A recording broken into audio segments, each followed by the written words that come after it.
In this tutorial, I'll show you how to manage inventory in QuickBooks online. Firstly, you need to turn on inventory tracking.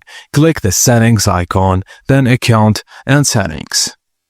Go to the sales tab, then click edit in the products and services section. Turn on show product service column on the sales form. You can enable track quantity and price rate or track inventory quantity on hand. Click save, then done. Now, go to settings, then products and services. Click new and choose inventory. Enter details such as product name, SKU, and category. Add the initial quantity on hand, then set a recorder point to get notified when stock is low.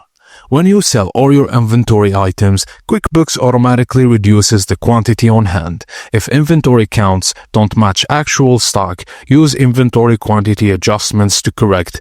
Go to Products and Services, find the item, click the drop-down next to Edit, then select Adjust Quantity. Enter the correct quantity and the reason for adjustment.